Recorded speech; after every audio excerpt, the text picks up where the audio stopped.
Hello and good evening. My name's Alex, and tonight I want to share with you a twisted tale and a strange story. So, sit down, relax, get comfortable, grab a cup of tea, put the fire on, put the heating up high, cover yourself in your favourite blanket, and be prepared to understand why you should never open the box. So this story began about 4 years ago. My paternal grandmother passed away. She wasn't a wealthy woman. In fact, she left us no money whatsoever. She only left me one single item, a small wooden trunk with some strange things inside, and this is where our story really begins. So one of the things inside was this odd wooden doll. Another was a piece of parchment attached to the doll originally. Other things were these pair of children's slates, probably Victorian, I'd imagine. But most mysteriously and most importantly for us was this. A small wooden box wrapped in a piece of parchment. Now with this trunk also came a letter from my grandmother's dearest and oldest friend, Edwina Nesbit.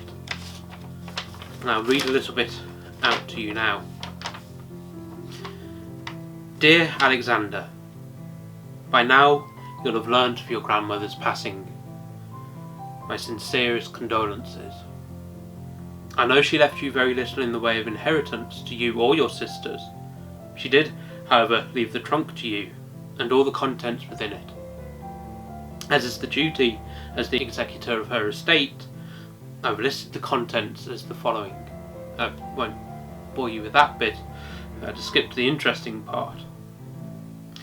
As I'm sure you're aware, these items have something historical about them that maybe even your grandmother wasn't aware of. She left them to you for a reason, I'm sure, but I don't know what that is. Maybe you can make something of it, particularly the set of documents. The most I can see is about something happening in the 1940s, something to do with et monuit. It's maybe French, or blessed are we and are ended, whatever that means. There's other stuff in here, other stuff for maybe another time, but it's signed Sincerely Yours, E. Nesbit, Edwina Nesbit, Kr. So, I had these strange objects which I didn't know what to do with. Why would she leave these things, and why in particular would there be odd Latin pieces of parchment? Now, my knowledge of Latin is next to my knowledge of fashion sense, as you can probably tell, so I had no idea what this et monuit with. Maybe it was French, maybe it was Latin, who knows, but with a quick googling I could see et monuit was actually be warned. Oh, that's very odd. That became something that stuck in my head. Why would my grandmother give me something to be warned with? The letter suggested that I start looking into the documents inside the trunk, and that's where I came across my first major clue. It was this. It's a newspaper, the front page of a newspaper, weirdly enough from the same month that I was born, talking about this thing being solved, and it made reference to the doll, which is very, very odd. It talked about in the Second World War there were two boys playing football up in Hagley Woods, and as young boys are wont to do, the ball went flying and became stuck in a tree. Now, in that tree, they didn't just find their ball, they find a skull, the fragments of a right hand, a piece of parchment with a strange message on, a wooden doll, and a small, featureless wooden box. So this story talked about something that locals still talk about to this day, an incident of witchcraft. Now, these items were taken away to the police station, kept for evidence of a murder, but they didn't all make it there. Only the bone fragments made it to the police station. The box, the doll, and the piece of parchment was lost. Until now. See, the investigator interviewed one of the boys before he died, and he confessed to keeping the box, to keeping the doll, to keeping this strange piece of fragment of parchment, because they haunted him. They grasped his mind. He had dreams, he had nightmares of the box turning up on his doorstep every morning before he went to school, of the doll coming to life and wrapping its arms around his throat and strangling him.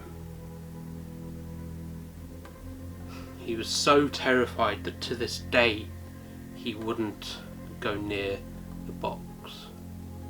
Now, obviously, I wouldn't believe this. I didn't believe this. I didn't believe the journalist. I didn't believe the story. And even if these strange items happen to be the same as the ones from the witch elm, could be nothing to do with witchcraft, could there? But I was curious, and I had to find out. So I went to the witch elm. I went to where it used to be. It fell down a long time ago, but now there's a great open space in the middle of Hagley Woods, and I took some candles with me.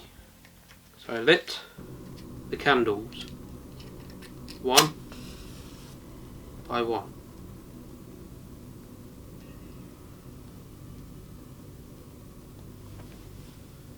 And I waited and waited and waited and waited until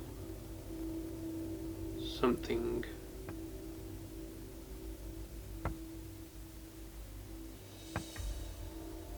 happened. But it could just be my imagination. It could be the wind. It could be that a shadow moved in the moon and it made things change. So I thought, oh, hang on, there's got to be a clue in here somewhere. There's got to be something to be done with a piece of parchment. Something written on there, something that blessed are we and are ended, that will make some kind of sense. So I moved them over in candlelight, and something did become clear. Something did begin to happen. A message hidden from history told me to be warned.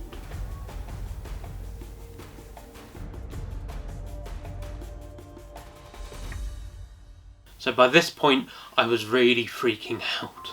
I ran all the way home from the top of Hagley Woods, all through the middle of the night. There was no moon. The stars were blank. Every rustle from every tree, every leaf that blew through the streets, I thought something was chasing me, following me, haunting me. My mind was becoming unravelled.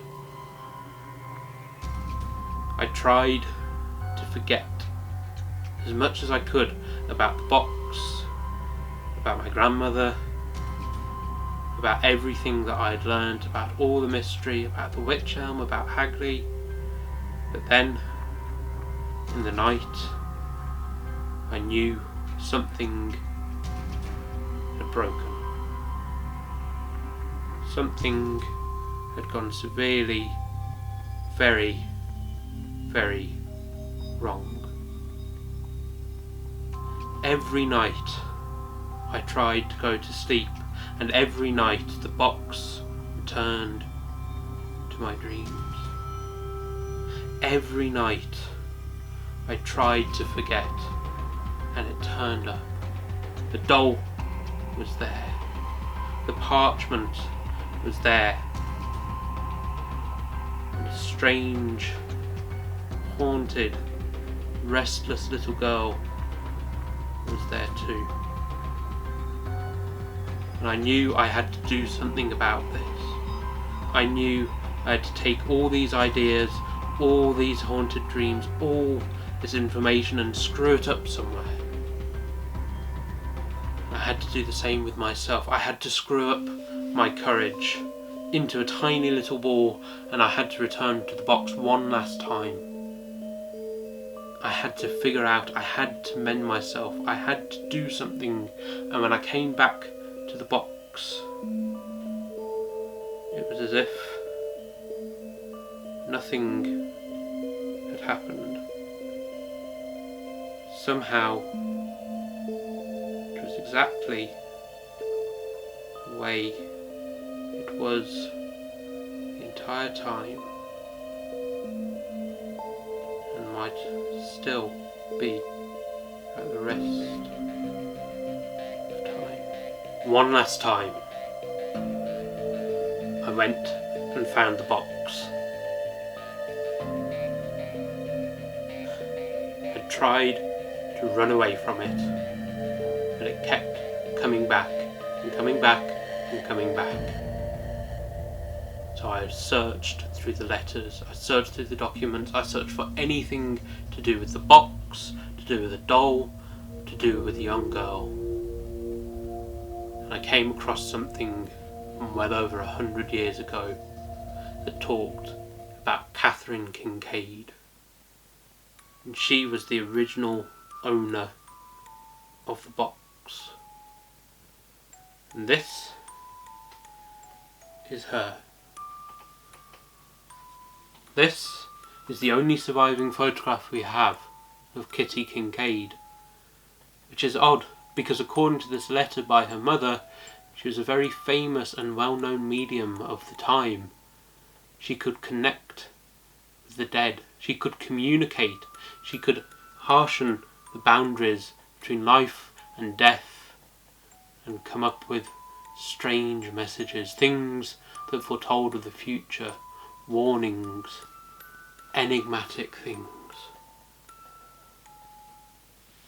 She would go into a deep, deep trance. That's why she had her eyes closed in this one photograph.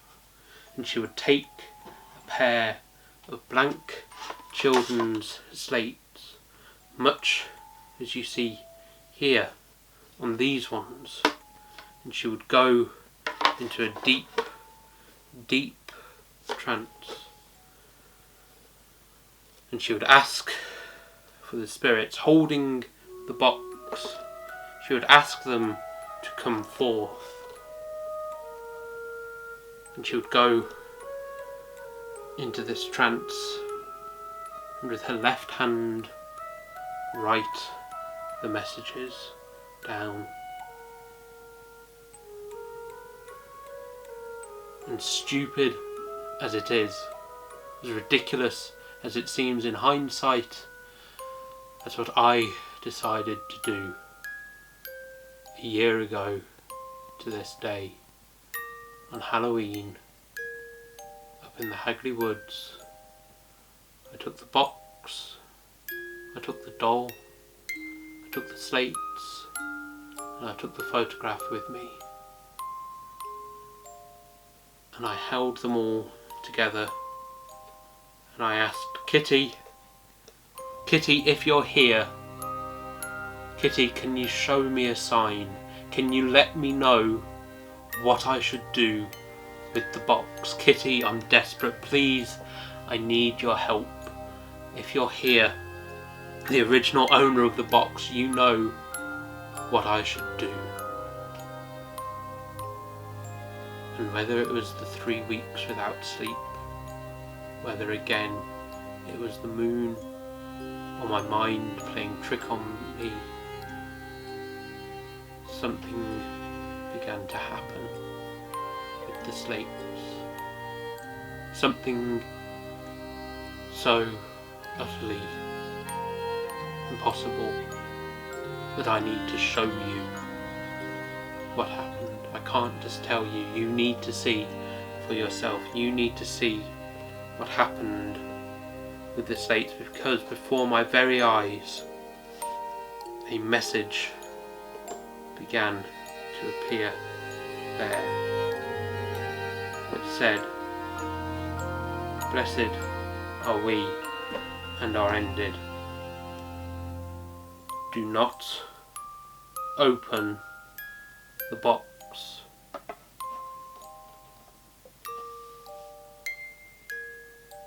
I didn't know what to do.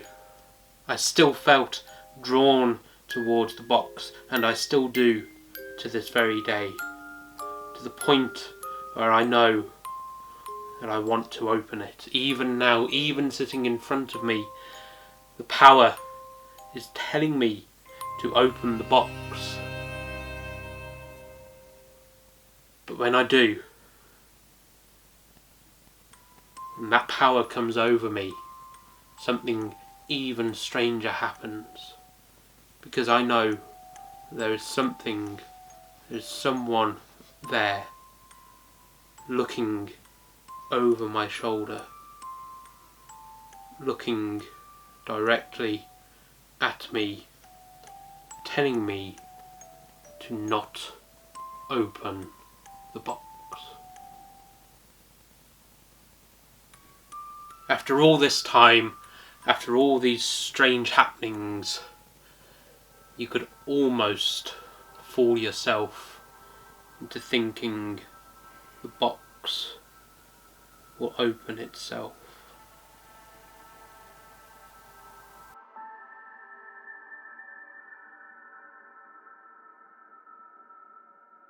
So that's the strange story I have to tell about the trunk, the doll, parchment, the slates, Kitty Kincaid, and most importantly, the box.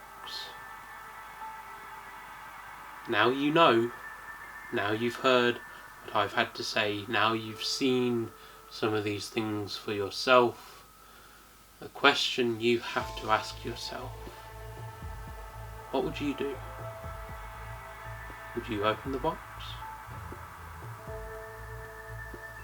Happy Halloween.